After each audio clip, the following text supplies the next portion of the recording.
Iran का तहलका, operation Irwin.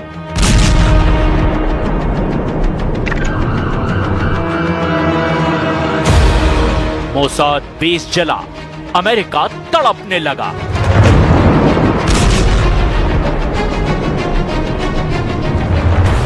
Trump के पार्टनर को फोड़ने लगे जनरल शेखरजी।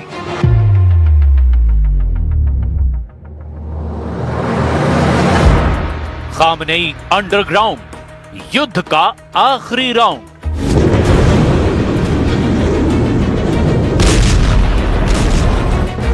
ताबड़तोड़ बम धमाका, आसमान तक आग, काला खौफनाक धुआं। धमाके के बाद सिर्फ और सिर्फ तबाही। ये है इजराइल का लेटेस्ट हमला।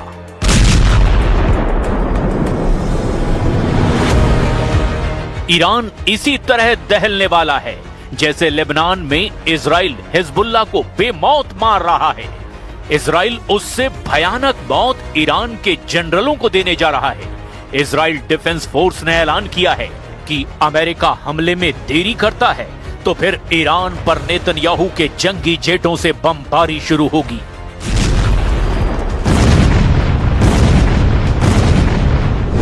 Israel defence force chief general Eyal Zamir war front का लगातार दौरा कर रहे हैं।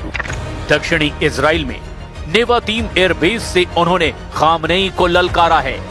इजराइल के फाइटर पायलट से जनरल जमीर ने 12 दिन के युद्ध के अनुभव जाने हैं। जनरल जमीर ने जिस बेस का दौरा किया वो जिन जंगी लड़ाकों के लिए कुख्यात है, उन्हें भी जरा जान लीजिए।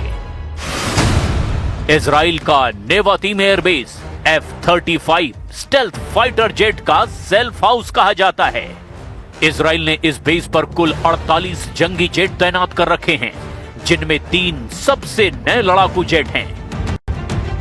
इजराइल वॉर मोड में हमेशा रहता है, इसीलिए नेतन्याहू का पूरा फोकस ईरान पर शिफ्ट हो चुका है, क्योंकि इजराइल को डर है कि ईरान बहुत भयानक युद्ध का प्लॉट बना चुका है।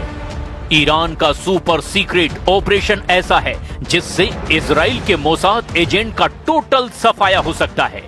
खामनेई के खूंखार रिवोल्यूशनरी गार्ड उन एजेंट को टारगेट पर ले चुके हैं जिन्होंने ईरान में विद्रोह करवाया है। ईरान ने खाड़ी देशों में मोसाद और CIA एजेंट के सफाये का मिशन ऑन कर दिया है। ईरान अपने दुश्मनों को हर दिन नई टेंशन दे रहा है और ये वीडियो रिलीज करके अब खामनेई के जनरलों ने ट्रंप का माथा खराब कर दिया है। ट्रंप वीडियो में दिख रही लाशें गिन रहे हैं। ट्रंप मौत का हिसाब लगा रहे हैं। इस वीडियो ने नेतन्याहू का भी कलेजा कंपा दिया है, क्योंकि ये लाशें ईरान में हुए हिंसक प्रदर्शन में मारे गए लोगों की है। ईरान की सरकारी चैनल ने बताया कि 28 दिसंबर को भड़के देशव्यापी प्रदर्शन में मौत का आंकड़ा 3000 के करीब पहुंच गया है। काले कफन में लिपटे शवों का ढेर खौफनाक युद्ध भड़काने के लिए काफी माना जा रहा है, क्योंकि ईरान में खामनेई की खिलाफत करने वालों की लाशें मिलनी जारी है। वहीं ट्रंप अब भी दावा ठोक रहे हैं कि उन्होंने सैकड़ों प्रदर्शनकारियों को फांसी पर टांगने से बचा दिया। One thing specifically that really got me, they were going to hang the old-fashioned hanging. They were going to hang 837 people on Thursday, and I told them, you can't do that. If you do that, it's going to be bad. I don't want to go exactly what I said, but nasty. And they canceled it, hopefully permanently. लेकिन Iran में मौत के आंकड़े बढ़ते ही जा रहे हैं। Human rights activist news agency HRANA के मुताबिक ईरान में 4029 प्रदर्शनकारियों की मौत की पुष्टि हो गई है। वहीं 26,015 आंदोलनकारियों की गिरफ्तारी की जानकारी है। लेकिन ईरान इंटरनेशनल ने 12,000 प्रदर्शनकारियों की मौतों का अनुमान लगाया है। वहीं CBS न्यूज ने ईरान में मौत के आंकड़े को 20,000 के पार बता रखा है।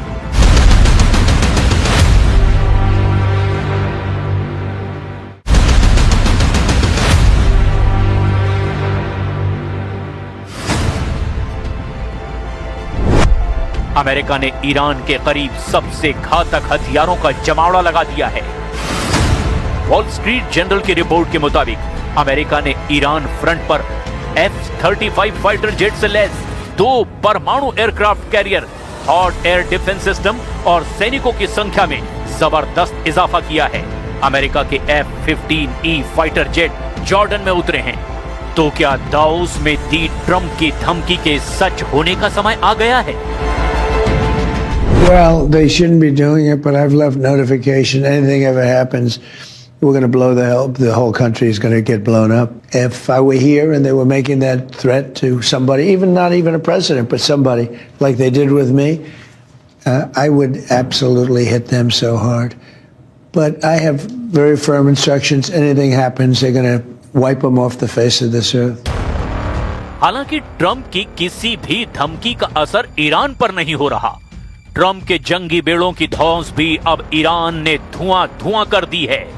ट्रंप के गुस्से का लेवल जितना हाई हो रहा है, ईरान उन्हें उतना ही चढ़ा रहा है। आखिर किस दम पर ईरान सुपर पावर से युद्ध के लिए तैयार है? क्यों सुप्रीम लीडर फिर से अंडरग्राउंड हो गए हैं? ईरान के सर्वोच्च नेता अयातुल्लाह अली खामनेई पिछले 7 महीनों में दूसरी बार अंडरग्राउंड हो गए हैं।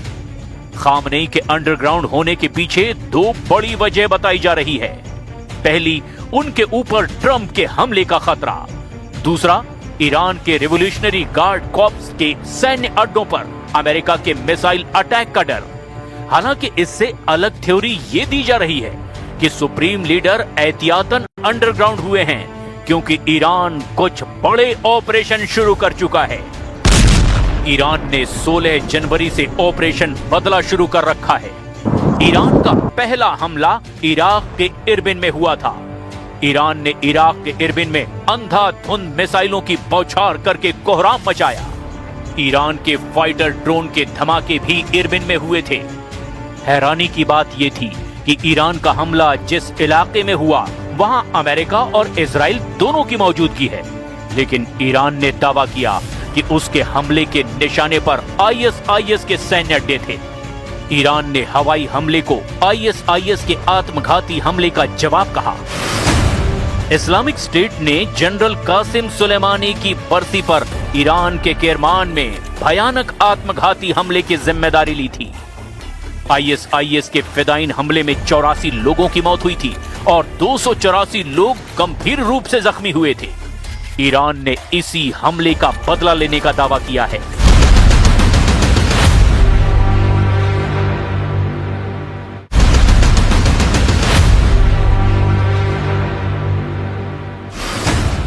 इराक के इरबिल में अमेरिका का वाणिज्य दूतावास और उसके करीब इजराइल के खुफिया एजेंसी मोसाद का मुख्यालय है।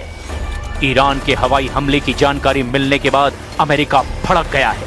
अमेरिका के विदेश विभाग के प्रवक्ता मैथ्यू मिलर ने धमकी दी कि खामनेई को जल्द करारा जवाब दिया जाएगा, मगर अब ईरान ने आर पार का मूड बना लिया है क्योंकि युद्ध ईरान की मजबूरी बन चुका है।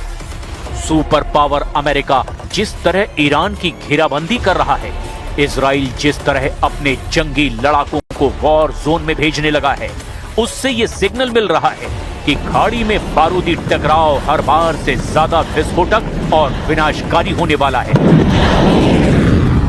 क्योंकि ईरान इस बार अकेला नहीं, ईरान के साथ पुतिन की पावर है।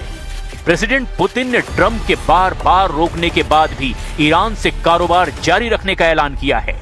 रूस के विदेश मंत्री सर्गेई लावरोव ने साफ कहा कि ईरान और रूस का दोस्ताना चट्टान जैसा मजबूत है। Ну, мы ж торгуем-то с вами, вы и мы.